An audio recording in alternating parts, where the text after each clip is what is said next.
ผู้เขาจะนั่นจ้างเอาร้อนอ่ะจ้างเอาร้อนอย่าหัน60อย่าหัน30ว่าจ้างมาให้ปุ๊บย่างมาถึงมือมันได้กำอ่อนก้อยวันตีเลยก็ปุติจวนจ้างนั้นเนี่ยก็ปุติจวนจ้างแล้วเนี่ยหัน60บ่เนี่ยเด็กเขาก็ยังทนอันนี้อันมาสระมาตาเด้มาตรามาตาเด้ยาหัน60กว่าถึงสำเขาว่ามากว่าเดี๋ยวกี่ร้อยกี่วันดิมันนั่นแล้วเนี่ยวัตถุดิบแกมันกว่าย่าวางกูมันมี60ลำเพิ่นฟอง60ว่าเดี๋ยววันนั้นเนี่ยเจ้าเขาดีเจ้าแล้วขาเขาว่าเขากำจริงได้เนี่ยเขาหาดีมีปืนจะสามารถลงตะกาเขาเพราะไหนเขาพูดซ้ำในตาเขาขาดกันไหนเนื้อว่าร่าง3เดือนเขาขาดเล่นถ้าผู้กว่าแล้วซอกแต่กำสินนอนจ้องโอเปียวเปียซ่าสั่งสอนทุ่งมากกว่าเขาขาดสีกันไหนจะหันเขาจะบอกวนขามเอาเหี้ยว่าวนขามเอาเหี้ยว่าไหนเขาตะกาวันนั่นต้องอ่อนกันคิดย่องเลยน่าถ้าผู้กว่าเขาจะยันชอบกิน60นะเสียวเนี่ยจำเขาว่ามาเมื่อจำเขาว่ามานั่นเขาจะนับกลุ่มกองซีไว้กันตัวอยู่เนี่ยตะกาเขามันก็รู้หันรุ่มแล้วแต่ขนมซ้อมปานเพราะจะน่าจะป่าย่าแน่นอนปันมันดูดมันย่องในตะกาผู้กว่าเขายับเขาก็มาหาจ้างเตี้ยหาจีปืนอิงมาเนี่ยเพราะจะน่าจะป่าย่าจีปืนอิงเนี่ยเขาเนี้ยยาวย่องเนี่ยก็เขาเนี้ยยาวตัวเดียวเนี่ยคุยกันเขาอ่อนอย่างจ้างของเขามันป้าหนึ่งเลยป้าหนึ่งป้อหนึ่งเลยป้อหนึ่งนั่นเผาวิลาตัวเผาวิลาตัวเผาป้ออารมณ์มีเดียวน่ะเผาวิลาตัวเผากว่าอยู่ห้องเขามันกว่าจ้างห้องเขามันกว่าอยู่ก้อยเผาก้อยมันตีเผาตีมันตัวอย่าหันตูนหลงนั่นเขาอันนั้นจ้างซึ่งไหนต่างลาปัญญาหันเขาจะเฉพาะถูกกันอะไรกันโมเดลอ่อนกว่าจ้างเลยถึงต้นตูนไม่ตูนตอกมึงจ้องอาถูกเตี้ยเนี่ยมียาชีก็มันดีหนามือพ่องนั้นเด้พ่องยาชีเพราะกลางวันใต้สั่งตกผลเนี่ยเพราะกลางวันใต้ตกมือพ่องนั่นเนี่ยเขาจะว่าจ้างก็รู้หันรุ่มรักเขาหนุ่มซ้อมบ้านเนี่ยมาสระมาจ่านั่นเป็นเมฆขี้เกียจเขาวันโกน60หลังเพื่อนนั่นมันถ้ากูปวดกูวันเผื่อมามันยากกะปิยาป้อง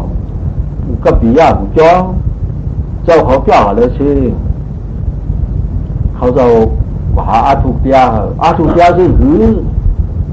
หาอาถูกเตียในครั้งน่ะเอาหนุ่มกว่ามุดเอาครั้งกวางแล้วกว่ามันฆ่าเขาเนี่ยถึงที่ไหนเดี๋ยวอยู่หันเขาเจ้าล่ะเดี๋ยวหาใครกันแล้วจ้างหาใครค่ะที่คือเขาเจ้าก็ขึ้นมาเขาเจ้าลาดกันว่าพวกเขาไม่คิดจะอายุตัวมองหมักหินเนี่ยเขาเจ้าหินมาเขาว่าวันนี้นายเท่ากับแกมทอมสังอ่ะเอาค่อนต่อยมองหมักหินน้องตู้เหมือนเนี่ยโอ้จูไม่สูงหน้าสูงตาโคแค่มาเนี่ยถึงคือมากตรงนี้สังการโคหน้าเนี่ยโคแค่มามันนั่งมือสิตีจ้องแล้วเนี่ยนายตะการนายเท่ามาสร้างมาตาเนี่ยก็อยู่ดังซอกพันในล้อมตัวเขาเจ้าล้อมตัวจ้าเขาได้สั่งได้สั่งคือตะการไม่ออกจ้าเขาพิดกันหน้าเขาพิดกันตะการมาหลงหรือจ้าเขาลัดโตกันนะเขามีอารมณ์เขาลัดโตกันจ้าเขาก็เลยหลักไว้เนื้อถึงนั่นนะก็อาถูกเตี้ยตะการมาหลงอาถูกเตี้ยคือข้าก็อาถูกเตี้ยมหาสติปัฏฐานก็จ้างเตี้ยแล้วเนี่ยเขาตัวรู้ไปตื้อไว้แจกทานดีเขาเจ้าสั่งลาดเนี่ยจ้องลองเตี้ยลองคู่จักตูน่ะจังหวะเตี้ยเนี่ยเป็นการคู่จักตูไว้การคู่ตูไว้การมหาสติปัฏฐานเป็นการคู่ตูไว้เลยหลงเลยลืมในลืมตัวในลืมเหตุขิงอิจุยามโมฆะกาลังอาชินีรอจิงอาลาโกนาเคปยิมณียายามชิงบริพังลายปันวิเหบอกที่ได้มาต้องให้ซึ่งนั้นเนี่ยพอปีมาซึ่งคือกันต้นปีมาก็ต้องอันนี้ปีมาก็ต้องอันนี้มันหันต้งมาก็ต้องอันต้งอันนี้มาก็ต้องอันนี้กูสัมกูเปิงเหมือนดึงแสนเปิงนั่นที่ได้ต้องอันนั้นในคู่จักอันนั้นคู่จักตัวซึ่งนั้นก็ตัวเป็นมาซึ่งในคู่ซึ่งนั้นวันนี้เพราะนั้นเรื่องเราคาในเขารู้เรื่องคาเมทัลได้ส่งในจ้างอะไรคาหือวะจ้างอะไรอยู่เนี่ยเพราะจ้างอะไรอยู่เนี่ยจัง พวกนั้นชอนมันก็ขาดที่ได้คือพวกเขาขันก็ขันยับพอยิงก็ยิงนะพอเหม็นมาก็เหม็นนะพอหอมมาก็หอมนะเปลี่ยนมาตั้งหูเนี่ยพอยิงก็ยิงนะเปลี่ยนมาตั้งโซ่กินว่าเฉยเนี่ยก็พอเกี่ยวเนี่ยก็เกี่ยวอ่อนเนี่ยอื่นเนี่ยตัวก่อนเขาหูซ้อมกูดีเปลี่ยนมาที่ตัวโคตรเลี้ยเนี่ยจ้าป่าเหมือนนั้นคนเหมือนกายกูสังกูเปิงนั่นเนี่ยก็จองจอมจากนั้นเจ้าพงเสือปีมาคุกเสืออะไรเราเสือปักดีมันกับคุกเสืออะไรพงเนี่ยขึ้นมาตรงในหัวเสือยังไงเสือนี่มันกว่าถึงมันดีขึ้นมายาวเจ้าว่าเขาจะสอนเนี่ยซึ่งในทราบว่าอย่างมาตรามาจานั่นจังมือกว่าทั้งคืนพวกมือกว่าทั้งคืนเนี่ยก็มือหุงเขาซ้อมมันมือกลางหนังนั่นหุงเขาซ้อมมัน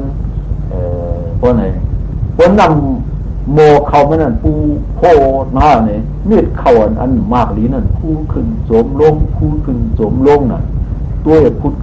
ขึ้นไม้เอาโสมลงก็เอาขึ้นไม้เอาโสมลงก็เอากำพองเอาต้มไม้เอาหนึ่งไม้เอาโสมลงไปเอากือถูยาว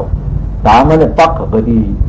หันเม็ดเขาผู้ขึ้นผู้ลงนั่นมันเนี่ยก็หมอหนึ่งก้อยเนี่ยเตี้ยเนี่ยไล่มากกันอันนี้ก็เดี๋ยวอันว่ามากโผอันว่านั่นตกถึงมากกันนั่นเนี่ยนายเท่ามาตรามาตานั่นเลยเป็นโซดาบานพวกกูว่าก็จีเนื้อหมกเขามันนั้นเตี้ยเชียกูมาด้วยก็เนี่ยสอกหาเตี้ยขึ้นมาเนื้อตูเจ้าเก่าอันว่าหาเตี้ยเนี่ยขึ้นมาเนื้อตูเจ้าเก่าคุยเรื่องตั้งแต่ก็มาวันกว่าจูซาอาถูกเข้าเสียระเบียบอันจูซาอาถูกมาในเยอะตอนเขาการมีมือมาการทำมุ้งยังดีเดียวเพราะซ้อมด้วยหนังสปอร์ตในเยอะเขาก็ตุ้ยเมียนหนังอันฟ้าเป็นตะวันนั่นเนี่ยตุ้ยตองอันว่านั่นนะชูมัดเนี่ยมันเขาห้องชูมัดเขาว่าตุ้ยกว่ามาสร้างมาจากนั้นตุ๊กเป็นอนาการยาวอ่ะ